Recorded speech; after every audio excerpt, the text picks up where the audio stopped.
and REPO have a despawn mechanic. Every enemy will despawn after a certain amount of time. You can think of this time as a countdown separated into two parts. The first part of the countdown will begin as soon as the enemy spawns, and it will last between 3 and 4 minutes. There is no stopping or slowing down this countdown. Once it's complete, the second part of the countdown will begin, which lasts between 20 and 40 seconds. Every enemy has a 20 unit bubble around them, and if any players step within this bubble, the countdown will completely stop. As soon as all players step outside of this bubble, the countdown will continue, and once this countdown is complete, the enemy will despawn.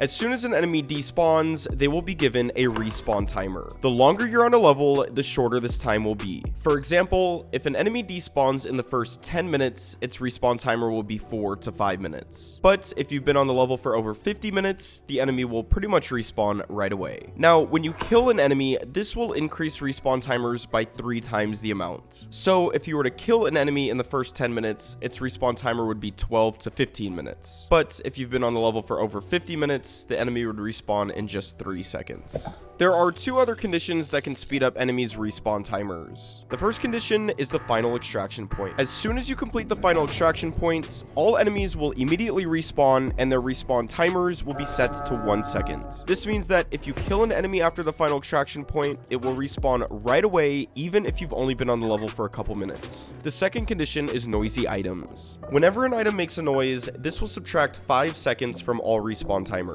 For example, let's say the television turns on. For every second it's on, respawn timers will drop by 5 seconds. This is true for pretty much any valuable that makes noise, including the radio, grandfather clock, doll, notes played by items like the harp or piano, and even weapons like the handgun and shotgun. Most of the time, you want to avoid making any noise. However, you can take advantage of this mechanic to farm orbs. When enemies respawn, they will always respawn somewhere between 18 and 34 units of a random player, so if you know an enemy is going to respawn soon, be prepared for it to respawn close by.